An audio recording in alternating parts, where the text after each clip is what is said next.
நமச்சிவாய வாழ்க நாதந்தாள் வாழ்க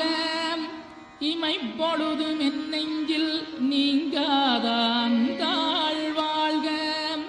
கோகலியாண்ட குருமனிதன் தாழ் வாழ்க ஆகமம் ஆகி நின்றன்னிப்பாந்தாள் வாழ்க ஏகன் அநீகன் இறைவனடி வாழ்க